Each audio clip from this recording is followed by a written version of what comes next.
Taarifa ya kugunduliwa kwa dhahabu ya kiwango cha juu yenye thamani ya mabilioni ya fedha katika eneo bunge la Ikolomani, kaunti ya Kakamega mwezi wa Novemba mwaka huu ilionekana kuwa ya mafanikio makubwa yaliyotarajia kubadili maisha ya wakazi pamoja na uchumi wa nchi kwa ujumla. Licha ya hazina hiyo kukadiriwa kuwa na thamani ya shilingi bilioni zipatazo 683, wakazi wanaoishi kwenye eneo hilo wameibua maswali tete, wakilalamikia ukosefu wa kushirikishwa na kufahamishwa ipasavyo kuhusu muhimu na hata madhara ya mradi huu.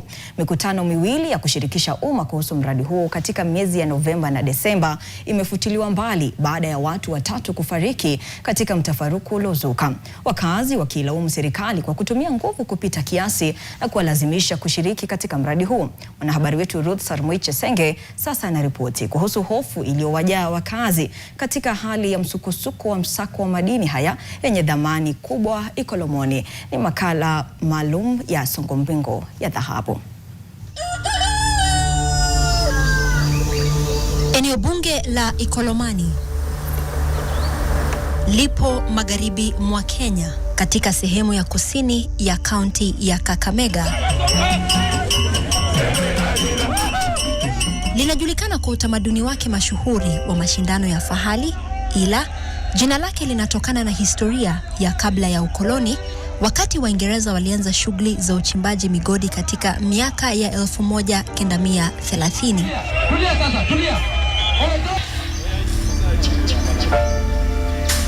Jina Ikolomani linatokana na neno la Kimombo gold mine linaloashiria uchimbaji wa dhahabu.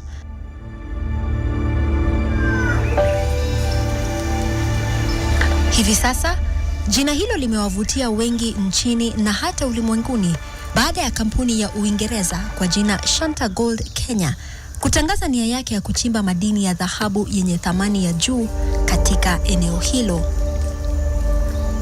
It has costed all the elderly's lives until they are just in panic. Hey, watoto wetu tunahama, sisi tunaenda wapi? We have very strict regulations regarding where the man of the home ought to be buried and where his wife should be buried. You would have to kill me for you to exhume my grandfather from the ground. Sisi tunakula kazi hapa. Mimi kama mimi ni operator. Nikikosa hii kazi nitakula wapi? Shughuli za uchimbaji migodi imekuwa ikiendelea kwa muda sasa katika eneo hili la Ikolomani, lakini tangazo la hivi majuzi kwamba kampuni la Uingereza linapanga kufanya shughuli hii kwa kiwango kikubwa imeibua wasiwasi kutoka kwa wakazi. Tuko hapa kufahamu ni kwa nini.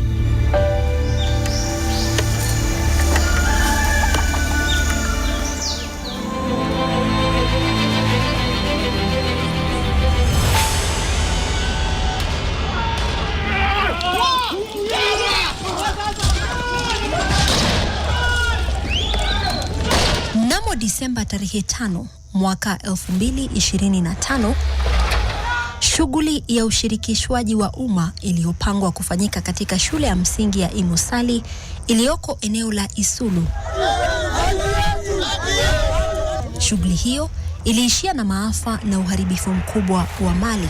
Maandamano yaliyofanywa na wakazi kupinga uchimbaji mkubwa wa dhahabu na kampuni ya Shanta yalizuiliwa kwa nguvu na dhati ya polisi na kusababisha vifo vya watu watatu na kujeruhiwa kwa zaidi ya wengine 10. Conrad Ashioya, mchimbaji wa dhahabu mwenye umri wa miaka 31, alikuwa miongoni mwa watu watatu waliofariki kwa mtutu wa risasi wakati wa vurugu hizo. Ashioya nilimtuma aenda alete tape measure kwa muhindi. Bila alifika kwa muhindi, baadaye nikasikia mlio wa marisasi ikipikwa. So kwenda huko kuangalia, nikapata ndugu yangu ako chini amepikwa risasi. Kitu naomba tu serikali tuangalie haki, wala hata makabana zetu kama wako in Kakamega County watusaidie tuone ni nini kilifanya mtoto akauliwa. Katika hospitali ya rufaa ya Jaramogi Oginga Odinga mjini Kisumu, waathiriwa kadhaa wenye majeraha ya risasi walipelekwa kupokea matibabu. Eric Mashete na Victor Ilesi wanaeleza jinsi walipigwa risasi katika vituo vya biashara vya Bushangala na Isulu mtawalia. Tena nilikuwa kwa harakati naenda Shibwe, nimetoka Bushangala. Jamaa naona ananipiga risasi ya mguu. Na mimi sikujua nini inaendelea. Wakati tulipofika hapo Isulu na tuktuk, nikamwambia dereva asimamishe tuone nini kinatendeka mbele, manake watu walikuwa wanatoroka wakikuja saidi sisi tulikuwa tunatoka. Kushuka, kumbe maaskari nao walikuwa shafika pale mbele yetu. Ile kujitetea harakati ya kutoroka ndo nikapatikana na risasi kwa mgongo. Walinipiga risasi moja, so ikaingilia upande huu wa kulia na ikatokea upande wa kushoto juu mabega. Wanahabari na polisi pia walipatikana kwenye songomingo hizo, baadhi yao wakiachwa na majeraha na hata kupoteza bidhaa zao za thamani kuu. Nilikuwa natuma story pale baada ya kukava, kuongea nao na kufanya kila kitu. Kuna vijana wametoka nyuma, walikuwa na rungu, walikuwa na panga, walikuwa na mawe na walikuwa ahadi na vifaa tofauti ambavyo si kutambua vilitoka wapi. Wakani attack, nilipigwa shingo kwanza na chuma, na wakati panga ilikuwa inakuja, I think ilikuwa imembatana na hiyo chuma, lakini ni kuweka mkono ndio mkono ikazuia, ndio naona kifanya nini ikapigwa hivi. Vijana wale walikuwa wametarget vifaa vyetu vya kazi. Kamera yangu nilikuwa nimeishika na pamoja na ile tripod ya kushikia kamera. Waliweza kukata, alikuwa aim kukata mkono wangu, lakini sasa bahati tu nikaweka kamera wakapata kamera, so kamera yangu imekatwa. Watu 63 wakiwemo wawakilishi wadi wawili wa kaunti ya Kakamega walikamatwa kwa madai ya kuhusika kwenye vurugu hizo. Sylvia Mora ni mmoja wa wazazi waliofika katika kituo cha polisi cha Kakamega asubuhi iliyofuata wakitaka kuachiliwa kwa watoto wao. Watoto 7 walikuwa wamekamatwa. Tumelala saa 8 usiku. Tukasikia mlango inapishwa, mabati inakongwa, tufungue mlango. Wakati tulifungua mlango, askari waliingia ndani, wakachukua watoto pamoja na watoto na papa yao, wakawapeleka nje, wakaanza kuwapika. Nikauliza kwa nini mnawachapa? Mimi mama nilipewa kofi, ile kofi ya ajabu, nikarudi kwa nyumba. Jioni ya vurugu hizo za Novemba tarehe 4, polisi walimkamata kijana mwingine mwenye umri wa miaka 14 alipokuwa akisakata dimba na wenzake. Watu jana usiku walikuja kwangu kitu saa 10:30, wakaniambia tena, waliniita tu Mama Alan nifungua mlango, tunataka Alan. Nikauliza kama mnataka Alan, jana vile mlichukua Alan mbona hamkunirudishia? Wengine wanasimulia jinsi jamaa zao walidhulumiwa na maafisa wa polisi usiku huo. Msaka toka nje, anataka kuona ni nini inaendelea nje. Walimshikia tu nje, akatoka akaenda. Na watu wa Shanda hao walikuja, community imetaka watengeneze agreement, wamekataa. Hii ni baada ya gazeti la The Daily Nation na Taifa Leo kuanika wazi mpango huo wa kutekeleza shughuli hiyo kwa ekari 337 za shamba binafsi, ambapo zaidi ya familia 800 zingehitajika kuhama. Taarifa hii iliwashtua wengi na kuleta hali ya taharuki, haswa wakazi kutoka eneo hilo la Ikolomani. Tulielekea kwenye eneo bunge hilo kufahamu hisia za wakazi kuhusu mradi huo unaopangwa kutekelezwa na kampuni ya Shanta Gold, ambapo wachimbaji migodi wadogo walikuwa wakijishughulisha. Kuwasili kwetu kunapokelewa kwa shaka, baadhi ya wakazi wakiulizwa iwapo tuna ushirikiano wowote na kampuni ya Shanta. Hata hivyo, tunapata wakati rahisi wa kukusanya habari zetu. Lakini kabla ya kwenda mbali, ni muhimu kufahamu jinsi uchimbaji migodi umekuwa ukifanyika hapa. Kilele cha Ngazi ni mmiliki wa ardhi anayefahamika kama landlord. Mmilikaji wa ardhi anakodisha shamba lake kwa mdhamini kwa jina sponsor, ambaye anagharamia matumizi yote ya uchimbaji, na yeye, yani mdhamini, ndiye anayewasimamia wachimbaji. Kisha kuna wanunuzi ambao kwa kawaida ni wanawake, ambao hununua udongo na mawe uliotolewa, kuupiga, kuukausha na kuusiaga hadi kuwa unga. Udongo huu kisha unapelekwa kwa wanawake ambao huosha ili kutoa dhahabu na kisha kuiuza kwa wauzaji. Pia tuna wachimbaji wadogo wanaoendesha mashamba ya kuchuja madini, yani leaching farms. Picha za angani zinaonyesha mashimo haya ya wazi ya uchimbaji migodi ambayo yameenea kwa haraka katika eneo la Bushangala kwa muongo mmoja uliopita, yakibadilisha mandhari kwa kiasi kikubwa.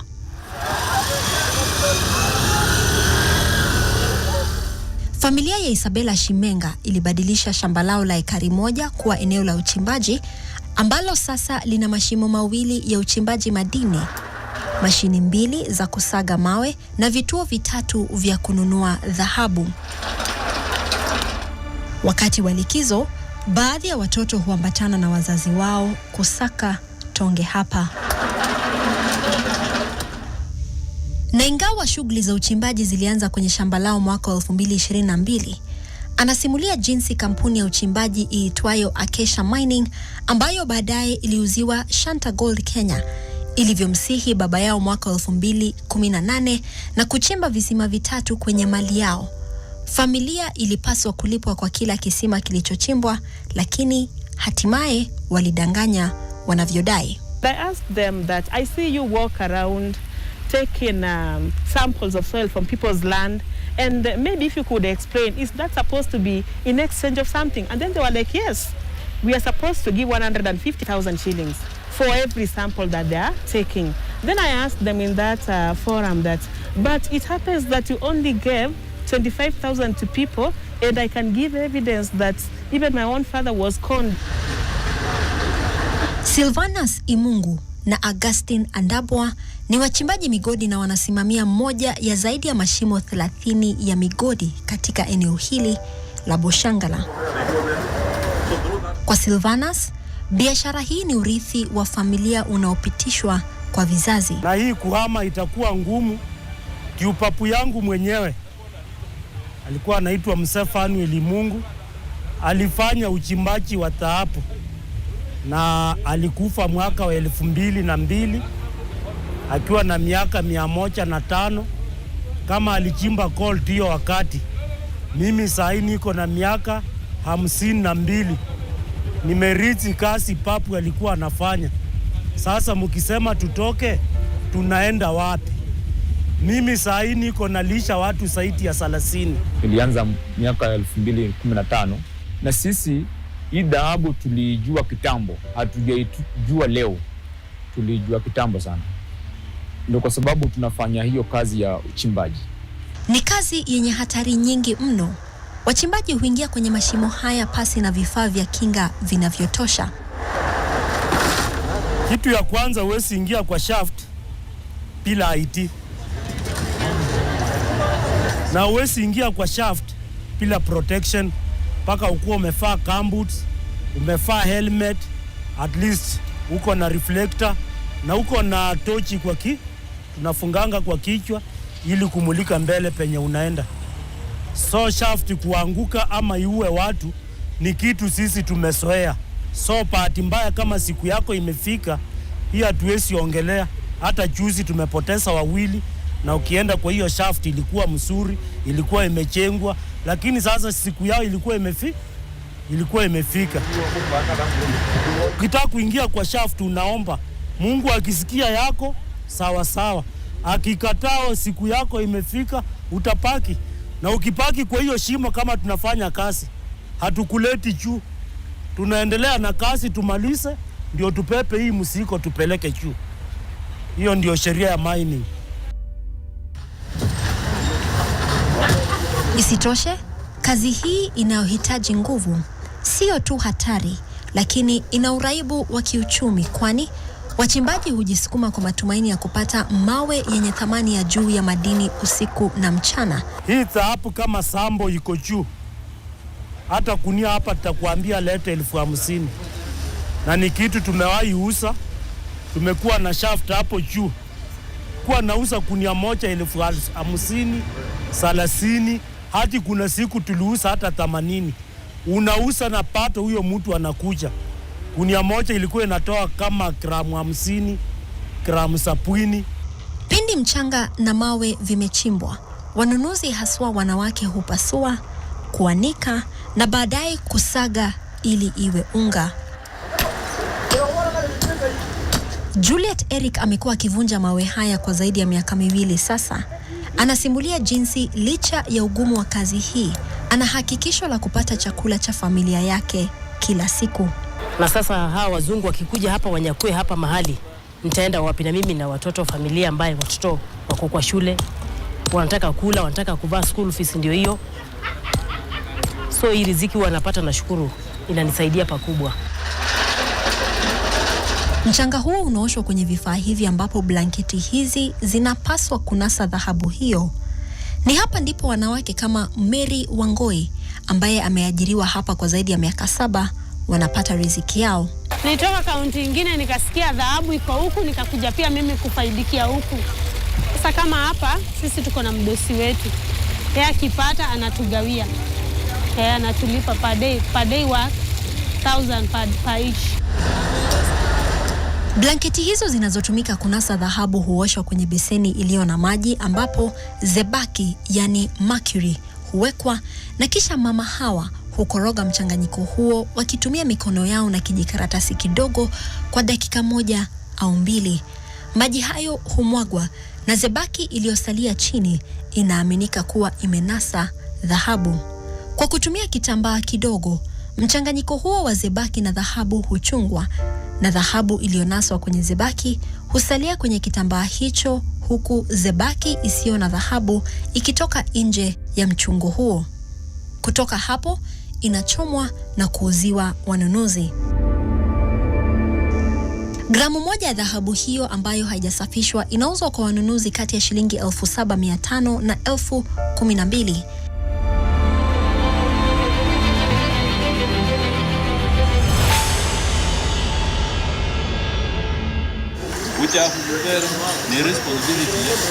Lakini historia ya uchimbaji wa dhahabu katika eneo hili ilianza mwaka 1932 wakati Waingereza walichimba dhahabu kwa mara ya kwanza katika eneo la Rosterman, kilomita 2 kutoka mji wa Kakamega.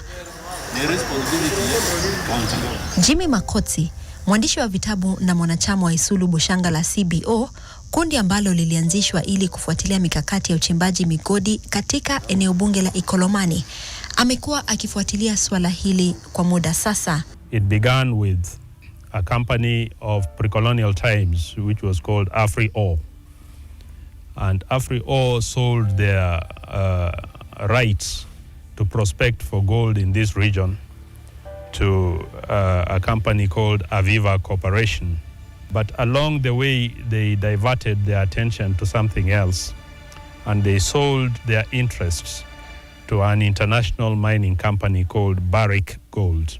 Mwaka wa 2019, kampuni ya uchimbaji madini ya Barrick Gold kupitia kampuni yake ndogo ya Acacia Mining iliingia kwenye soko la Kenya. Baadaye, kampuni hiyo ilinunuliwa na kumilikiwa na Shanta Gold. As members of this committee, we would ask what kind of mining method would be used, and we would continuously be assured that it would be deep shaft mining and it would not have any disruption of the Idaho people. Mwaka wa 2023, kampuni ya Shanta ilibadilisha mbinu ya kuchimba migodi kutoka kutumia mashimo madogo madogo wakielekea chini na kusema kuwa watachimba mashimo ya wazi, hatua ambayo haikupokelewa vyema na wakazi. In fact, the Malinya meeting vetoed Shanta Gold from carrying out any activities in Ikolomani.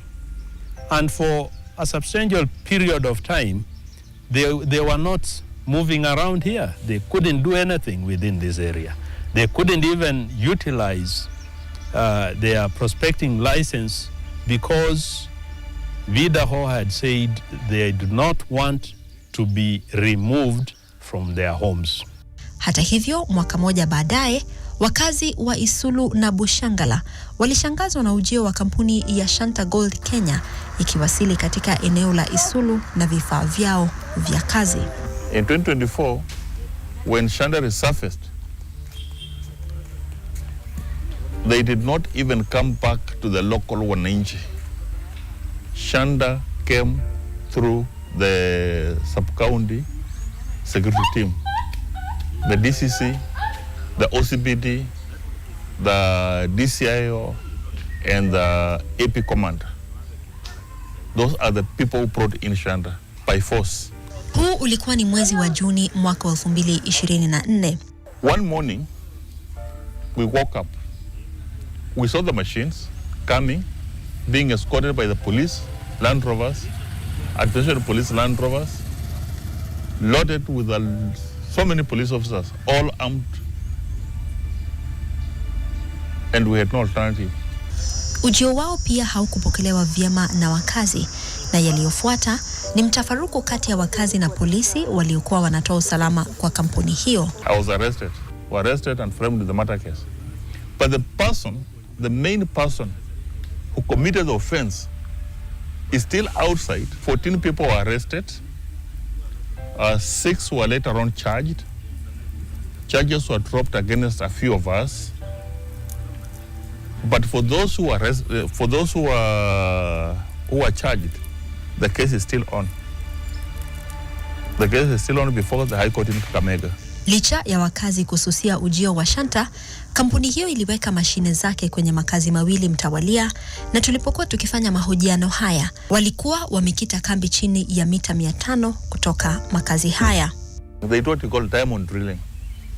So they will rotate along that the rock containing gold, and then they will extract that stone, pack it on a tray, carry it to their side, place it into a laboratory. Those stones containing substantial amount of gold are taken to Tanzania.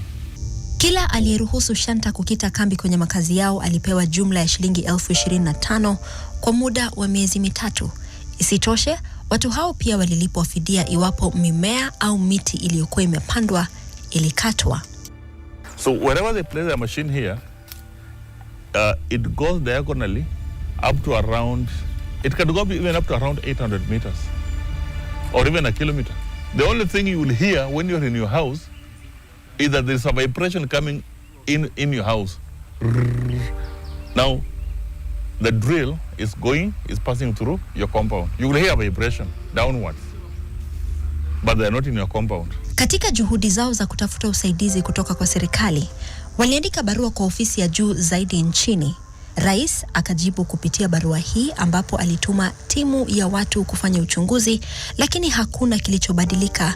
The letter was received by the Chief of Staff and Head of Public Service. The letter was handed over the Director of DCI in Nairobi. The Director of DCI did send here some 2 officers to investigate. We gave them all the reports and nothing has been done. Baadaye mwaka huu, mkutano wa mamlaka ya mazingira nchini NEMA uliopaniwa kufanyika Novemba tarehe 12 ulifutiliwa mbali. We talked about the CDA, the Community Development Agreement. Who is negotiating for the community? There is no one negotiating for the community. Shanda doesn't talk to us. Shanda speaks to the DCC and the security team. Shanda goes to the politicians.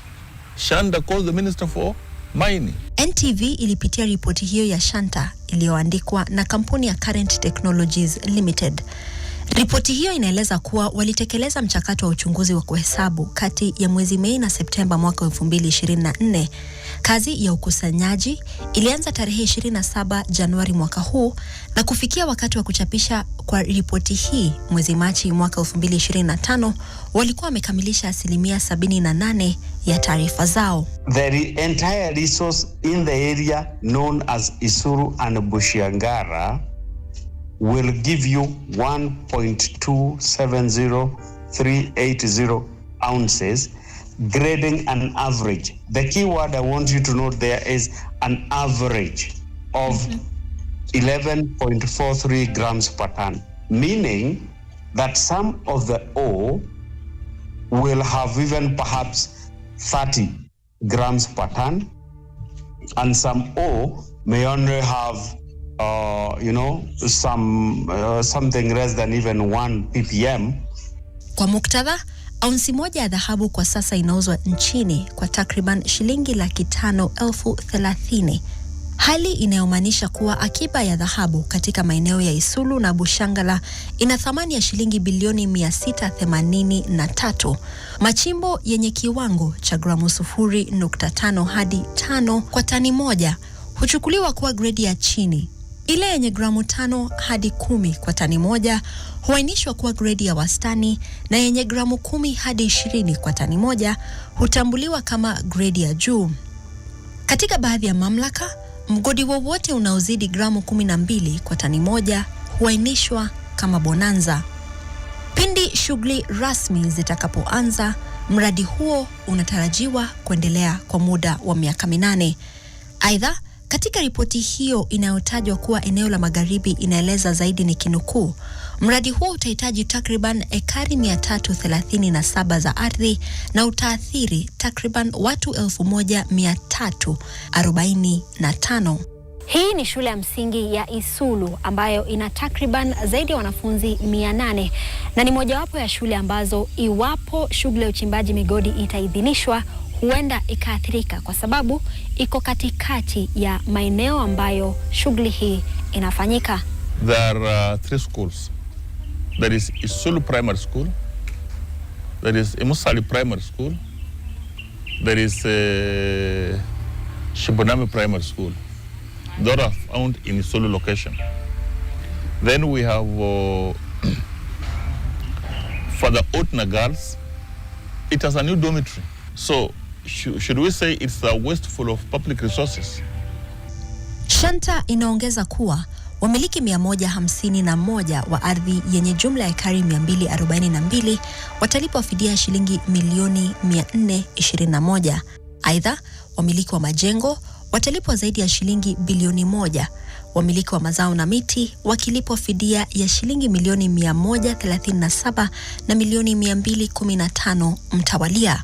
Vilevile, wamiliki wa biashara watalipwa jumla ya shilingi milioni 8.9.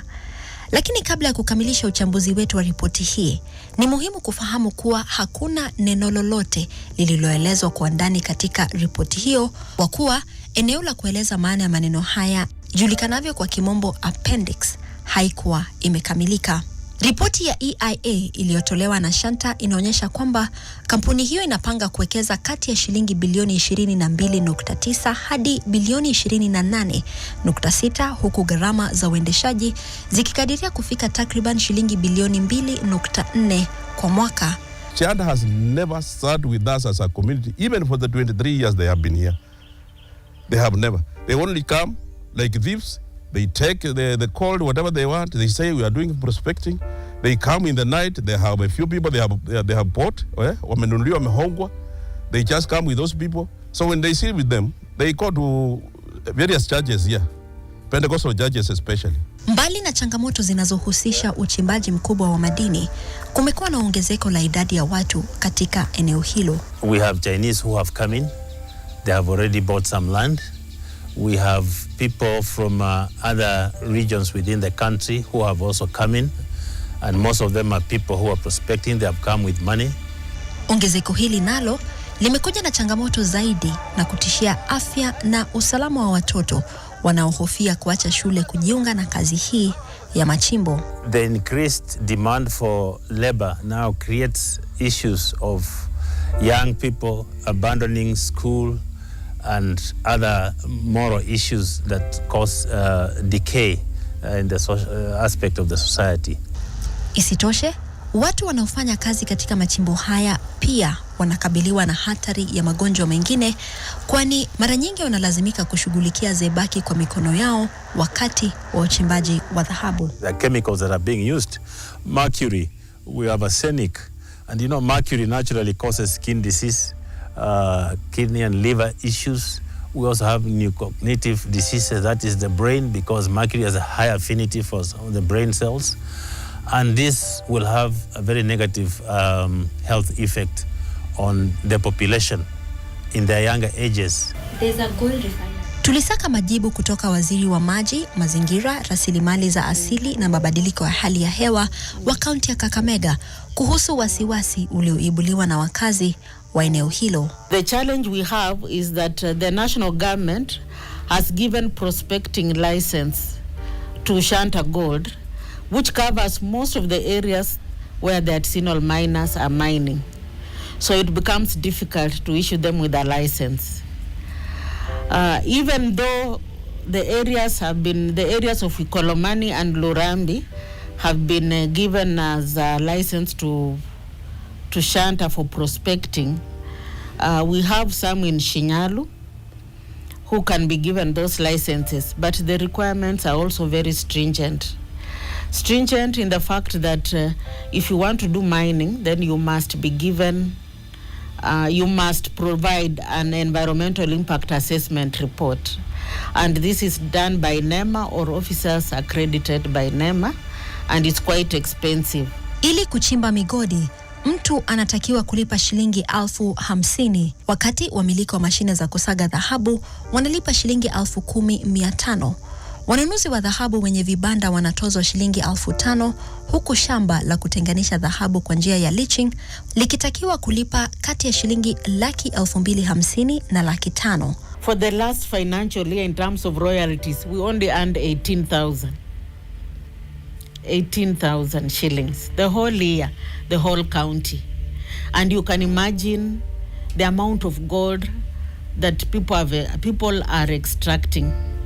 It means there is lack of accountability, there is lack of transparency somewhere between the national government and the mining activities that are happening. Kando na hayo, serikali ya kaunti pia imetuthibitishia kuwa Shanta inafanya shughuli ya kuchimba migodi pasi na leseni ya kufanya hivyo. Now if Shanta starts mining, because they have been lying to us that they are prospecting when in fact they are extracting gold. Now when eventually they get the mining license, 70% of the royalties will go to national government. And you see, it's our soil being degraded. These royalties, does it mean that it's 70% of the net profit after the operations, or if it's 70% of the total income they are getting? You know, those are some of the things they need to sit with us and explain to us. Pia wanalalamika wakisema kuwa kampuni ya Shanta haijawahusisha. The misgivings we have as a county government, they are communicating to us through newspapers. They have not come to brief the governor and tell him, this is what we have found. According to our feasibility study, we need to displace this number of people, resettle them. We'll need this amount of acreage. And as a return to the community, this is what we're going to do as corporate social responsibility. But what is happening, they talk to people in Nairobi, they come here, talk to the county commissioner, call a few MCS and the MP and go down to the ground for public participation. Serikali kuu kwa upande wake imeeleza kuwa madini yote ni mali ya serikali kulingana na sheria ya madini ya mwaka wa 2016. Serikali pia imetupilia mbali madai kwamba Shanta haijawahusisha wakazi na kaunti ya Kakamega. They should not have any fear. They should engage the company. They should ask for proper valuation, fair valuation of their land, of their property, of any asset that they have so far acquired in that land. So there is no day the company will come and evict them. Aidha, anaeleza kanuni ya ununuzi wa ardhi kwa lazima, ambapo serikali inaweza kununua ardhi kisheria kwa msingi kwamba mahitaji ya umma yanazidi yale ya mmiliki binafsi. Now, if you refuse to give, unreasonably refuse to give consent, then that's when the government can do compulsory acquisition, because we weigh the economic value of the minerals vis-a-vis your rejection to give consent, and you will be compensated in accordance to the laws of Kenya. Licha ya malalamishi zilizopo, Katibu Kimtai anaeleza kuwa serikali itahakikisha kuwa wakazi watanufaika na mapato ya dhahabu hiyo. And that royalty is shared by the community who have been affected by the mine. The community gets 10% of the royalty. The county government gets 20% of the royalty, and the national government gets 70% of the royalty. Amewataka wakazi kuwa watulivu wakati wanaposhiriki mikutano ya kukusanya maoni kuhusu mradi huo. That's why we call on the public to come and give their views. They should not fight. Give your views, and then we review your views based on the impact of mining. What impact mining will cause to their land, to their lives. I'll allow Chitam to tell us the quantity. NTV ilitafuta majibu kutoka kwa Shanta kuhusiana na tuhuma zilizotolewa dhidi yao. Kwanza, tuliomba kufanya mahojiano ya kando katika mkutano wao kuhusu mradi wa uchimbaji dhahabu wa Siaya Ramula uliofanyika Kisumu tarehe 3 Disemba mwaka huu, lakini walikataa. Pia simu na jumbe mfupi kwa meneja mkuu wa Shanta Jiten Divecha kuomba mahojiano haukujibiwa kabla ya taarifa hii kuchapishwa. Hata hivyo, mambo yanayojitokeza katika mchakato huu wote ni pamoja na hofu ya wakazi kuhamishwa kutoka makazi yao na kupelekwa maeneo wasikojua, hivyo kupoteza utamaduni wao na uzoefu wa kijamii waliokuwa nayo. Zaidi ya hayo, afya ya wakazi wa eneo hilo iko hatarini kutokana na shughuli za uchimbaji zisizodhibitiwa ambazo pia zinahatarisha mazingira yanayowazunguka. Kwa kuzingatia haya yote, mvutano kati ya serikali na jamii za wenyeji zinazokabiliwa na mradi huu ni wazi, na hadi pande zote mbili zitakapoingia kwenye mazungumzo yenye nia nzuri na dhati, mgogoro huu unaonekana huenda usikome hivi karibuni. Ruth Sarmui Chesenge, NTV.